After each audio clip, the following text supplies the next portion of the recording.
pengurapan Roh Kudus itu mengajar sehingga memampukan kita untuk bisa berbagi kebenaran yang pasti benar karena Roh Kudus yang mengajar sendiri. Dan pada waktu kita membagikan berarti kita yang sudah jadi muridnya Tuhan mulai memuridkan.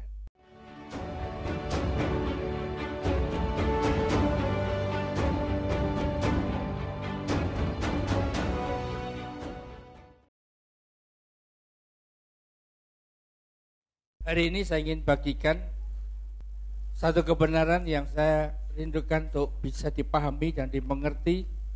Apa hubungannya Pentakosta dengan penyertaan Tuhan di dalam kita menyelesaikan akan amanat agung.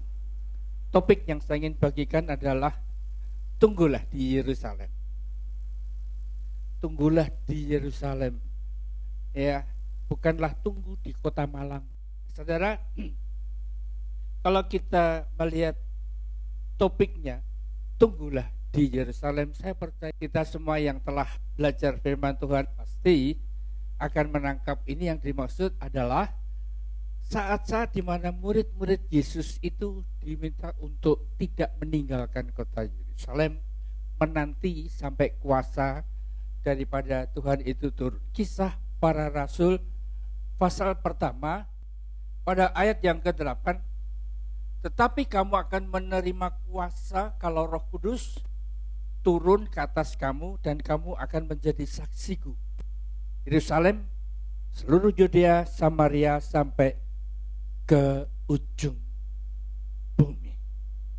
Saudara, kalau kita melihat ayat ini, Roh Kudus turun, baru ada kuasa yang mengalir melalui kehidupan setiap kita untuk bisa menjadi saksi, menjadi bukti, menjadi contoh, menjadi teladan bahwa kita, saudara dan saya, adalah orang-orang yang disebut sebagai murid-murid Yesus. Kenapa? Kuasa itu harus ada dalam kehidupan setiap kita. Karena kita ini manusia biasa yang pada saat kita mempersembahkan hidup ini untuk dipakai Tuhan, baru ada sesuatu yang akan terjadi, yang mengalir, yang bergerak dalam hidup kita untuk menyelesaikan perintah-perintah Tuhan. Hal yang pertama, melalui kisah Para Rasul pasal 4 ayat 31. Ketika mereka sedang berdoa, goyanglah tempat mereka berkumpul itu dan mereka semua penuh dengan Roh Kudus. Lalu mereka memberitakan firman Allah dengan berani. Perhatikan, mereka semua penuh dengan Roh Kudus, lalu mereka memberitakan firman Allah dengan berani. Ini ada satu hal yang perlu untuk kita pahami. Orang-orang yang berani ya memberitakan firman Allah itu adalah orang-orang yang hidupnya dipenuhi dengan Roh Kudus. Karena pada waktu kita tidak di dalam kepenuhan Roh Kudus, walaupun kita dibilang orang Kristen. Dulu saya kalau makan bersama dengan teman-teman di kantor, saya nggak pernah doa. Kenapa? Saya takut nanti dibilang sok rohani, sok suci, sok alim, ya. Sehingga keadaan seperti itu membuat saya nggak berani berdoa. Karena apa? Orang Kristen itu kalau mau makan berdoa seperti yang di ibadah 4. Sehingga kalau kita mengerti perkara ini, sesungguhnya hanya oleh karena dipenuhi dengan Roh Kudus. Dan saya percaya di era Pentakosta ketiga ini, saat Roh Kudus dicurahkan, kita semua memiliki kerinduan yang sama, penuhi aku dengan Roh-Mu, maka kita akan memiliki gairah, keberanian untuk kita menyelesaikan amanat agung. Pergilah ke seluruh dunia, beritakanlah Injil kepada segala makhluk. Dan orang-orang yang melakukan ini, ada janji Tuhan akan disertai dengan tanda-tanda heran dan mujizat.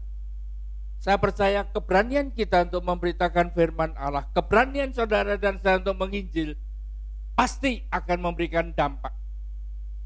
Hidup saya yang lama pada saya bekerja, dan saya memberanikan diri untuk mengambil kesempatan ketemu dengan customer dan mulai menginjil, mulai menceritakan nama Yesus. Beberapa kali saya nggak pulang di jam kantor karena saya sambung dengan customer itu untuk berbicara tentang Yesus. Dan saya menemukan omset perusahaan itu meningkat dengan luar biasa. Pada waktu saya diminta untuk memberitakan kebenaran firman Tuhan, datang ke rumah sakit dan saudaranya mengalami ada batu di empedunya. Katanya sakit kalau batu di empedu. Ada yang pernah tahu? Oh, lebih baik jangan saudara yang alami. Dan apa yang terjadi? Saya dibawa ke rumah sakit dan dikatakan dokter berkata besok pagi akan dioperasi, sehingga malam itu diminta untuk mendoakan. Dan pada waktu saya berdoa dan saya sampaikan akan kebenaran itu, apa yang terjadi besoknya saya ditelepon lagi. Ditelepon kenapa? Karena dokternya nggak jadi operasi. Kok bisa? Batunya hilang. Tuh, tepuk tangannya tuh kelihatannya nggak percaya.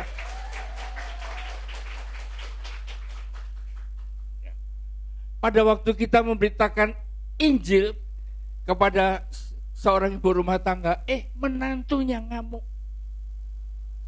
Kok sampai mertuaku diinjili? Kirim santet. Ini ya. Sehingga pada kondisi demikian muncul tantangan yang bikin orang takut. Lihat aja kalau bukan aku, ya, engkau yang akan tergeletak. Ternyata orang itu habis duitnya, hidupnya juga nggak keruan, oleh karena nggak ada satupun kuasa yang sanggup melawan kuasa Tuhan Yesus Kristus. Ini merupakan hal yang sesungguhnya akan terjadi hanya bagi orang-orang yang dipenuhi Roh Kudus. Kalau enggak, takut. Mau dikirimin santet aja gemeter kan. Padahal di gereja nyanyinya, jikalau Allah di pihakku, siapa lawanku? Begitu sampai di rumah,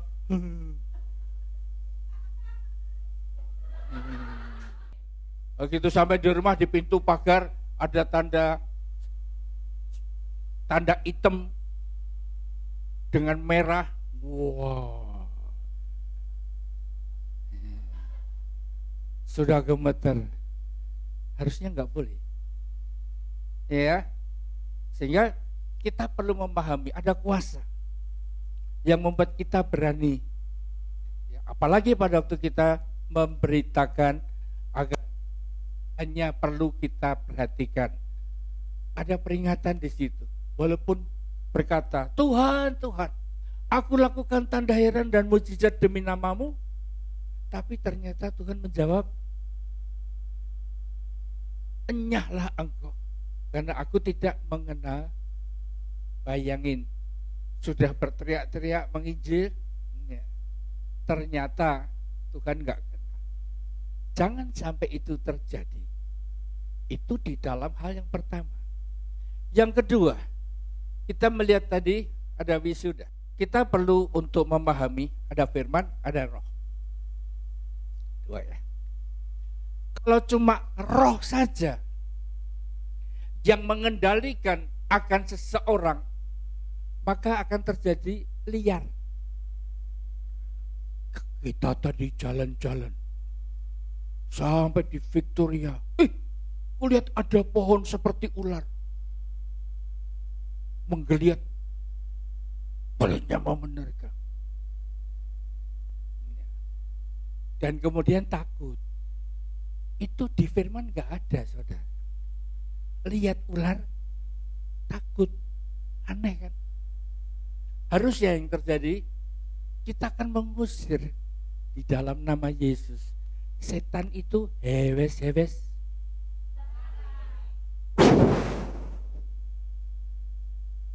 Ya. Sehingga kalau kita cuma bergerak di dalam roh tanpa firman, maka terjadi liar. Tapi kalau cuma firman tanpa roh, maka firman itu jadi kering, gak ada artinya, tidak ada dampaknya, karena tidak ada roh yang bekerja melalui ayat yang dibaca itu kepada manusia yang membacanya. Kenapa? 1 Yohanes 2:27. Sebab di dalam diri kamu tetap ada pengurapan yang telah kamu terima daripadanya, karena itu tidak perlu kamu diajar oleh orang lain, tapi sebagaimana pengurapannya mengajar kamu tentang segala sesuatu, dan pengajarannya itu benar, tidak dusta, dan sebagaimana ia dahulu telah mengajar kamu, demikianlah hendaknya kamu tetap tinggal di dalam Dia. Pengurapan daripada Roh Allah yang penuh dalam kehidupan orang percaya itu akan membuat hidupnya di dalam pengurapan tadi. Ayat yang kita baca itu memberi dampak, memberi arti yang begitu luas, yang sulit untuk kita bisa pahami sebelumnya. Kenapa? Karena kita tidak hanya mengandalkan firman, tapi juga ada roh, yaitu Roh Allah. Saudara mungkin sering baca firman dan gak ngerti ayatnya. Ini maksudnya apa? Kalau gak tahu tuh pakai istilah ya, atau mungkin nama barang di Israel pada waktu itu, kita masih bisa. Tetapi kalau memahami apa sesungguhnya maksud ayat yang kita baca, kalau Roh Kudus tidak mengajar, tidak membuka pikiran kita, ya gak nangkap saudara. Sampai kapanpun juga enggak. Oleh karena itu kita perlu untuk tidak hanya membaca, mengerti firman, tapi kita juga perlu mengandalkan pengurapan, yaitu Roh Allah yang turun, yang penuh atas setiap orang percaya. Sehingga kita bisa melakukan Matius 28 ayat 19. Karena itu pergilah, jadikanlah semua bangsa muridku, dan baptislah mereka dalam nama Bapa dan Anak dan Roh Kudus. Memang untuk membaptis itu perlu gereja, satu lembaga untuk bisa membuat satu sertifikat yang menjadi backup di dalam upacara baptisan itu. Tapi kalau enggak ada, saudara berada di satu gunung yang sepi, enggak ada gereja dan ada orang minta dibaptis, saya berani berkata, engkau sebagai orang percaya pun, engkau boleh melakukan langkah baptis. Ini merupakan perkara yang kita harus mengerti. Jadikanlah semua bangsa muridku. Untuk apa? Ajarlah mereka melakukan segala sesuatu yang telah ku perintahkan kepadamu, dan ketahuilah, aku menyertai kamu senantiasa kepada akhir zaman. Kalau begitu mungkin saudara berpikir, aku kan bukan guru. Saudara, di dalam hal mengajar ini tidak harus berada di ruang kelas. Dari kehidupan kita, pikiran, perkataan, dan perbuatan kita itu akan bisa mengajar orang lain. Dan pada waktu mengajar, yang kita bagikan itu adalah kebenaran firman Allah. Janganlah engkau berdusta. Pada waktu ditanya oleh orang, ya kita mau jawab, ya nanti bikin susah orang. Tapi kalau kita nggak jawab juga bikin orang punya asumsi yang salah-salah. Keadaan seperti ini akan membuat kita bisa tersudut untuk memberikan jawaban. Tuhan Yesus pernah mengalami peristiwa ini. Waktu tertangkap wanita yang berzina, dibawa kepada dia. Siapa yang bawa? Ahli Taurat, orang Farisi. Dan mereka berkata, menurut hukum Taurat, wanita ini perlu dilempar batu sampai mati. Memang perkara itu terjadi pada zaman tentara Romawi menguasai Yerusalem. Sehingga apa yang terjadi? Kalau dia mengiyakan hukum Taurat, maka langkah merajam wanita ini dianggap provokasi untuk melakukan pembunuhan. Tapi kalau menolak, maka dia bukanlah ya Allah yang bukannya anak Allah, karena tidak mengikuti hukum Taurat. Menghadapi kondisi demikian, kita semua tahu yang pernah membaca firman sampai di situ akan tahu jawabnya. Hanya orang yang tidak berdosa boleh melempar batu yang pertama kali. Ini situasi, kondisi di mana pengurapan itu mengajar. Pengurapan itu membuka pikiran kita. Dan kita akan bisa mengandalkan dia. Akan ada pertanyaan-pertanyaan yang menyudutkan ya, seseorang ya, di dalam berikan jawaban. Mungkin ada yang tanya, gak enak ya di gereja harus berikan persepuluhan. Pernah dengar begitu? Pernah. Kejem ya. Tuh lihat pendetanya, jamnya ganti, sepatunya baru lagi. Kadang seperti itu orang-orang akan tersudut, padahal firman Tuhan katakan beri daripada apa yang ada padamu. Kalau nggak ada ya jangan beri. Kalau memberi harus dengan sukacita dan sukarela, jangan dengan paksa. Kalau terpaksa ya jangan, saudara. Majikanmu aja kalau saudara masak dengan terpaksa juga nggak enak masakannya kan, dimarahin kan. Kalau nggak percaya, coba nanti pulang masak, pintu dapur tutup keras-keras, doar. Waktu goreng, dang. Walaupun saudara ahli masak, saudara nggak keluar uang sendiri, uangnya majikan. Tapi majikan melihat itu hanya nyangkut di tenggorokan semua. Itu merupakan gambaran ya, dimana kalau seseorang sudah mulai cinta akan uang. Kebanyakan yang berdebat tentang ini kan orang-orang yang memang nggak kasih perpuluhan kan. Kalau dia kasih perpuluhan nggak perlu berdebat, perlu apa enggak? Ya. Coba kalau saudara nanti menikah sama suami tanya, Mas, aku besok dikasih uang saku berapa? Ya nanti seadanya, 1/10 loh.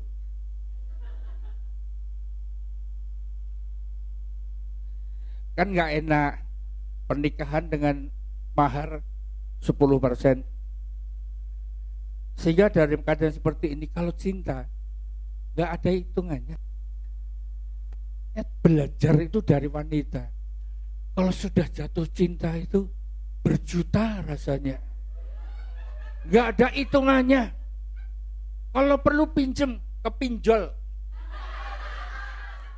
Sementara kita mempelai wanita Kristus, kalau sama Tuhan hitung-hitungan, harusnya kan enggak.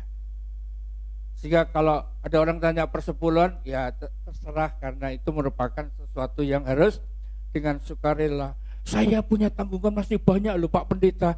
Ya kalau masih banyak dan kamu nggak ada padamu, ya jangan kasih. Enak kan? Karena yang memberi yang akan juga menerima upahnya. Ya. Kalau saya ditanya, kalau begitu Bapak sendiri kasih.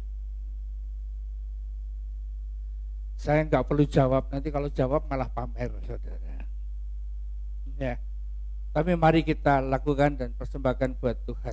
Nah, kembali kepada pengurapan Roh Kudus itu mengajar sehingga memampukan kita untuk bisa berbagi kebenaran yang pasti benar karena Roh Kudus yang mengajar sendiri. Dan pada waktu kita membagikan, berarti kita yang sudah jadi muridnya Tuhan mulai memuridkan. Jadi guru kan, saya ingin tanya, guru tuh kira-kira tahu nggak bahwa muridnya nanti kenaikan kelas nggak bakalan naik? Loh, saudara tahu juga ya? Nah, kalau tahu, apa yang terjadi? Dibiarin aja? Oh, biarin aja tuh nggak naik. Nggak kan? Kalau namanya guru, tahu anak didiknya diperkirakan nggak akan naik kelas. Saya percaya guru yang mengasihi muridnya akan memberikan waktunya. Ayo tak kasih waktu ekstra untuk les. Pelajaran mana yang susah didampingi. Kalau perlu nego kepada orang tuanya, tolong dijagain supaya jangan nonton TV terus. Jangan main HP terus. Kalau perlu nego kepala sekolahnya, kasihan lu ini muridnya belajarnya sudah all out. Biarlah diberi kemurahan. Itu merupakan gambaran daripada guru yang mengerti benar akan murid. Pertanyaannya, kalau saudara sudah punya murid, mungkin muridmu itu anggota kul. Saudara tahu nggak anggota kulmu itu ada yang nggak masuk surga? Apakah engkau menghakimi? Enggak. Karena saudara tahu bahwa dengan suaminya aja buancinya ora ilok. Sama mertuanya juga ngondi. Penuh kepahitan. Orang yang begini bisa masuk surga. Apa yang saudara lakukan? Biarin aja, yang penting nambah-nambah absen. Saudara, saya percaya kalau engkau mengasihi, kalian gak akan tinggal diam. Mungkin doa, bahkan puasa. Kalau perlu seminggu 7 hari.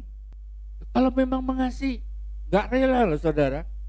Aku gak rela anggota kulku ini gak masuk surga. Aku bukan menghakimi, aku ngerti benar. Perhatikan, Tuhan Yesus sudah mengajar kita. Thomas itu gak percaya Yesus bangkit. Kalau nggak percaya selamat nggak? Kalau Thomas cuma percaya Yesus mati dikubur, nggak bangkit, percuma. Sehingga gurunya Tuhan Yesus datang sendiri, walaupun pintu terkunci, dia bisa masuk dan mengatakan kepada Thomas, ini aku. Saudara, jadilah seperti Tuhan Yesus. Kalau kalian tahu ada orang-orang yang menjadi tanggung jawab kalian untuk mengajar, lakukan dengan segenap hati. Saya percaya orang yang seperti ini yang menjadi murid yang akan memuridkan. Kalau murid yang bisa lihat Tuhan Yesus naik ke surga, murid pula yang akan melihat Tuhan itu turun kembali menjemput setiap kita. Amin. Amin.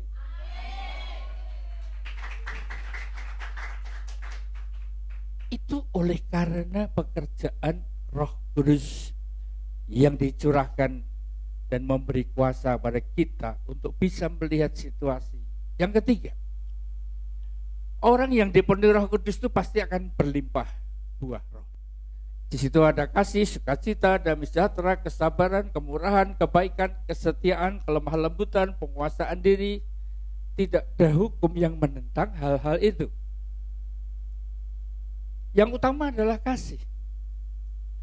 Sehingga kalau Tuhan memberikan perintah kepada Simon Petrus, Simon anak Yohanes, jika engkau mengasihi aku, kalau dijawabnya ya, maka kalimat berikutnya, gembalakanlah domba-dombaku.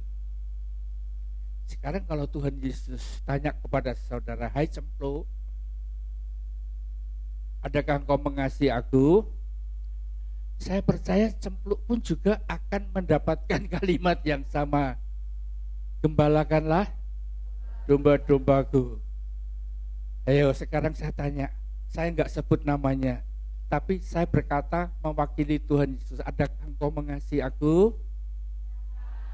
Yang ya angkat tangan. Jangan turunkan tangan dulu. Gembalakanlah domba-dombaku.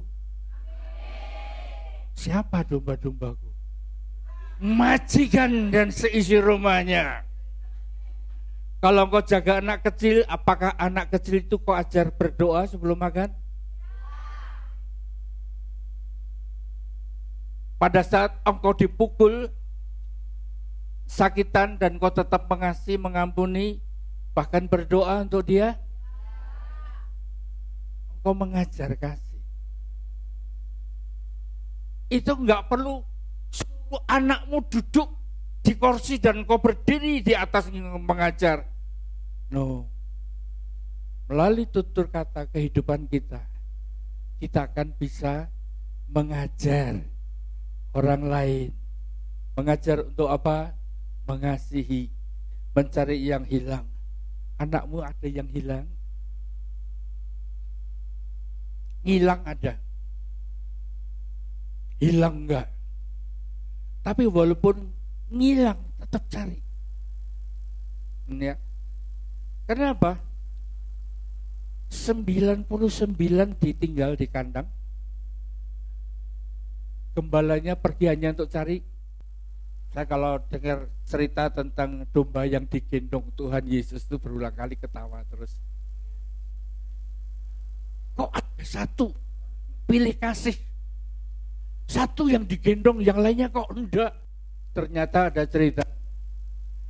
Kenapa digendong? Karena domba itu habis dipukul kakinya sampai patah. Peletak. Kenapa dipatahkan kakinya? Iya, saudara ketawa kan. Apakah gembalanya membenci? Wanyel kayak bener sitok. Ngilang terus. Gara-gara ngilang, aku sekarang gak pulang. Gitu. Enggak. Kenapa? Karena dengan dia seperti itu, maka bahaya itu mengancam di jalan. Bisa jatuh ke jurang, bisa dimakan binatang hutan, hanya oleh karena gak mau ngumpul sama-sama. Oleh karena itu, supaya terjamin keselamatannya, retak. Tahu ya? Di sini nggak ada kan yang saya patahkan tulangnya. Saya hanya memberikan perintah, jangan sampai ada satupun yang hilang. Segala cara yang ada, pakailah untuk menemukan dia kembali, dibawa ke kandang. Dan yang ada dalam kandang katakan, we love you. Ayo puter jarimu begini, ayo. Jadi karena baru itu namanya keluarga ilahi. Ya. Nah, sekarang pancuran Roh Kudus tadi memberikan kuasa, memberikan pengajaran, melimpahkan kasih untuk kita melakukan segala perintah Tuhan. Maka kita masuk dalam topik yang berikutnya adalah baptis Roh Kudus. Baptisan Roh Kudus ini yang bisa melakukan hanya satu, Tuhan Yesus. Kita cuma dipakai sebagai sarana memberikan tumpangan tangan. Orang mau beli dari saudara nggak bisa, mau bayar kepada saya pun juga nggak bisa. Sehingga pada waktu seseorang dibaptis dengan Roh Kudus, tandanya berbahasa roh. Ada yang di ruangan ini yang belum mendapatkan baptisan Roh Kudus dengan tanda bahasa roh? Yang belum, angkat tangan. Yang belum aja, 1, 2.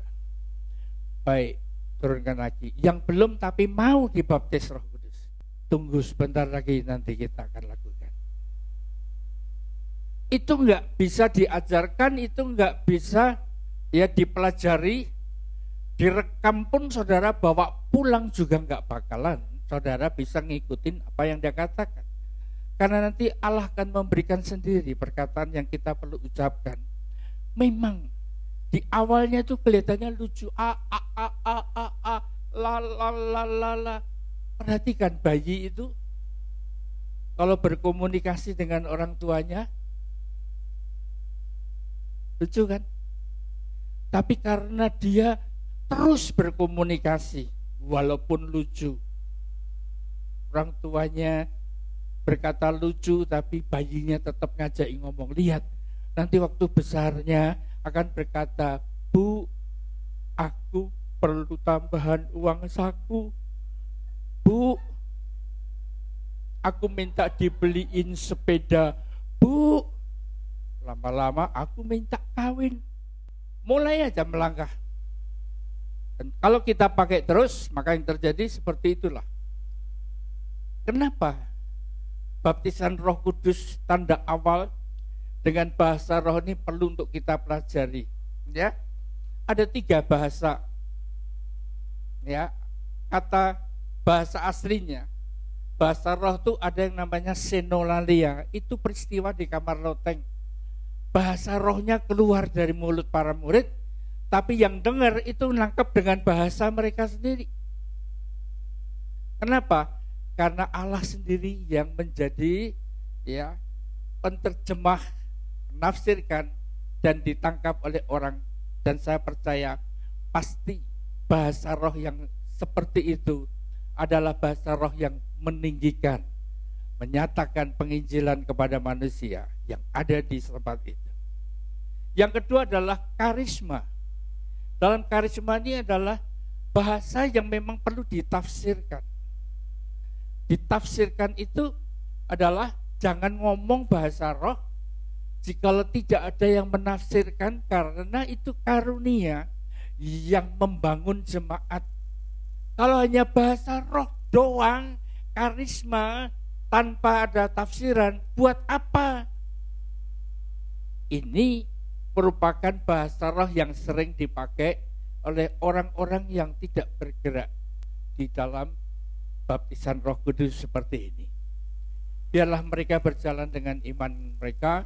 Tapi yang ketiga saya ingin bagikan pada saudara, inilah yang sesungguhnya yang kita pakai di dalam kehidupan kita bersama-sama. Namanya glosolalia. Glosolalia itu adalah di mana manusia mulai berkomunikasi dengan Bapa di surga dengan bahasa yang tidak dimengerti oleh orang lain, tapi hanya dimengerti oleh Allah. Karena bahasa roh ini berasal dari Allah, diberikan kepada saudara dan saya sebagai anaknya. Kalau kita menggunakan bahasa roh ini, maka nggak perlu ditafsirkan lagi. Allah pada siapa kita berbicara dengan bahasa roh pasti ngerti. Jadi dari pelajaran ini bergeraklah terus nanti dengan bahasa yang Tuhan percayakan. Karena kita nggak pakai bahasa roh itu untuk berkomunikasi dengan manusia. Saudara belajar di Kaibo, jangan ngomong dengan bahasa roh. Karena yang di Kaibo itu manusia kan. Tapi kalau di gereja saudara bertemu hadirat Allah, ya boleh ngomong sama Tuhan. Di jalan saudara kepingin berkomunikasi dengan Allah, ya pakailah bahasa roh. Jangan kenceng-kenceng. Orang lain yang dengar nggak ngerti kan maksudnya apa. Ya. Kita cuma berkomunikasi secara pribadi. Kalau kita punya sahabat dekat, nggak susah teriak-teriak, ngomongnya bisik-bisik. Bahkan kadang-kadang ditambah kalimat, ini cukup di antara kita berdua. Jangan bilang siapa-siapa. Bilang orang lain dengan bahasa roh ya percuma saudara. Enggak ada satupun yang mengerti. Ya. Sehingga kalau kita tahu bahwa bahasa roh yang namanya glosa atau glosolalia ini adalah bahasa yang kita pakai untuk berbicara dengan Allah. Ini kita pegang dulu. Kita ngomongnya sama Tuhan. Maka 1 Korintus 14 ayat 14 dan 15. Sebab jika aku berdoa dengan bahasa roh, maka roh pula yang berdoa, tapi akal budiku tidak turut berdoa. Jadi apakah yang harus kubuat? Aku akan berdoa dengan rohku, aku akan berdoa juga dengan akal budiku. Aku akan menyanyi dan memuji dengan rohku, aku akan menyanyi dan memuji juga dengan akal budiku. Inilah restorasi Pondok Daud. Kita kumpul bersama, kita berdoa memuji, waktu dengan roh kita pakai bahasa roh. Akal budi kita gak ikut terlibat. Tapi pada waktu kita menggunakan akal budi kita, roh kita gak ikut terlibat di dalamnya.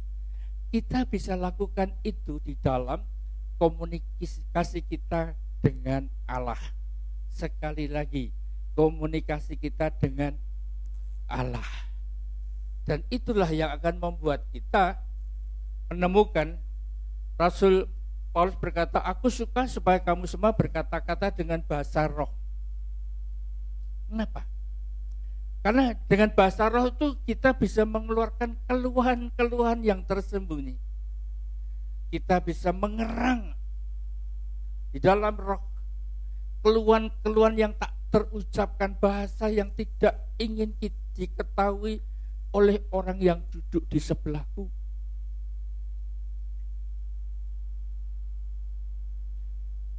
Saya itu belajar, ya, ada tipe orang-orang yang begini.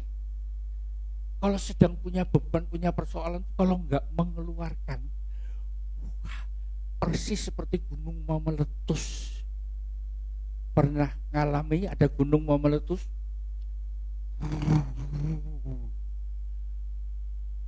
Kesenggol dikit ngamuk. Ada yang pernah ngalami gitu?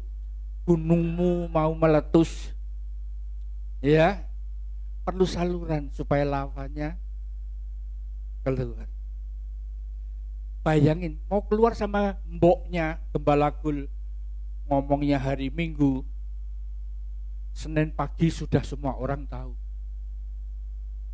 Ngomong sama penilik, ngomongnya Minggu, seminggu lagi satu Gul tahu semua.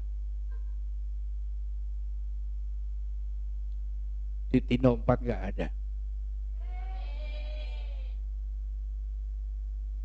Sehingga pada keadaan demikian, sesungguhnya dibutuhkan tempat. Kepada siapa kita bisa mengadu, kepada siapa kita bercerita. Kalau sudah cerita unek-unek, betul ya, rasanya tahu tadi. Kalau kita ngomongnya sama Tuhan, kita curhat sama Tuhan, apalagi dengan bahasa roh. Sampai kadang-kadang kita sudah nggak bisa ngomong lagi, saking beratnya beban yang dipikul. Mau ngomong pakai bahasa Indonesia, bahasa Inggris, bahasa Kantonis, bahasa Indonesia aja udah kehabisan, apalagi pakai Kantonis. Mencikomat. Oleh karena itu, perlu tempat di mana kita mencurahkan itu sama. Waktu kita ke sana, menghampiri Tuhan, menceritakan semua, saya yakin Tuhan mendengar, Tuhan menyimpan, dan Tuhan mempersiapkan akan jawaban yang dibutuhkan oleh saudara dan saya. Oleh karena itu, saya bisa mengilustrasikan orang-orang yang hidup di dalam tekanan, di dalam pelayanan. Kalau kita ini memiliki bahasa roh, maka kita bisa menghampiri Tuhan dan kita mencurahkan semuanya itu tanpa takut bocorkan rahasia apapun juga. Tetapi Tuhan yang menampungnya, Tuhan yang akan mengerti dan memahami apa yang sedang kita ucapkan kepada Dia. Ini gambarannya, kita punya HP yang low bat, di recharge. Saudara pernah recharge HP, udah mulai kedip-kedip, begitu dicolokin, apa yang terjadi? Layarnya jadi terang kan? Layarnya jadi terang kan? Coba lihat sebelahmu, layarnya terang enggak? Jangan sampai terbalik, habis dari gereja semangat ya, Tuhan sayangku,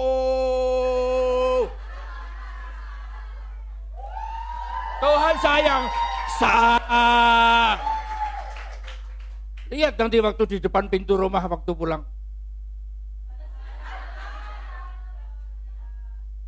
sebelum masuk nyanyi ya, Tuhan sayang semua orang.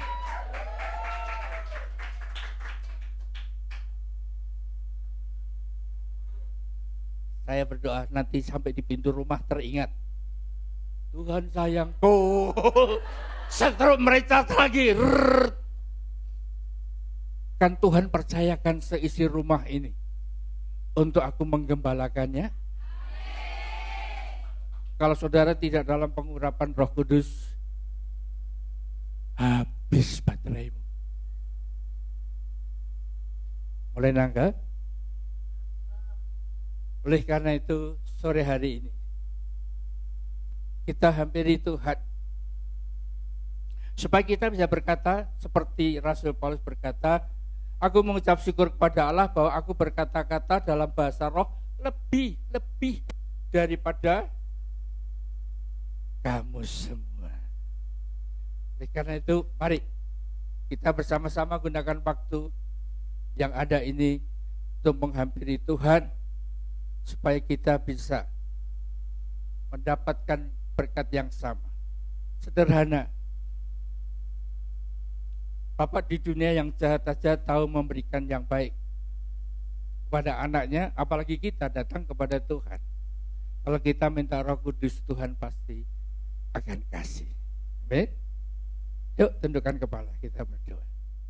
Saya minta semuanya konsentrasi. Bagi yang belum minta, Bapak baptislah. Berikan aku tanda basar. Bagi yang sudah dibaptis Roh Kudus, minta recharge. Kobarkan kembali api supaya aku hidup semakin terang benderang menyala menyatakan kemuliaan Tuhan. Saya berikan waktu untuk menghampiri Tuhan. Sementara yang belum dibaptis Roh Kudus dan saudara mau mengalami baptisan Roh Kudus, saudara boleh bangkit berdiri. Yang belum dan yang mau dibaptis Roh Kudus, saudara boleh perlahan bangkit berdiri, angkat kedua tanganmu.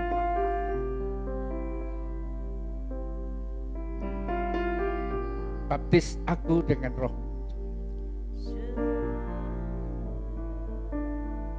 Sikina matakan, sikina mata. Bagi yang bangkit berdiri, jangan perhatikan kiri dan kananmu. Saya memang minta pelayan jemaat untuk tumpang tangan karena Tuhan bisa pakai hamba-hambanya menjadi saluran berkat Tuhan, yaitu dengan baptisan Roh Kudus melalui penumpangan tangan. Pakai Tuhan hamba-hambamu yang menumpangkan tangan bagi mereka yang membutuhkan. Mari. Ada beberapa yang belum dekati mereka dan jamah.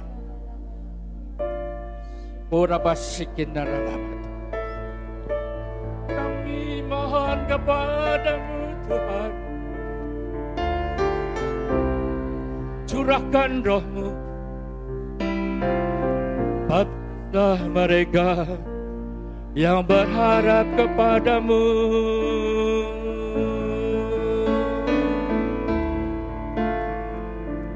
Keke namu inna masih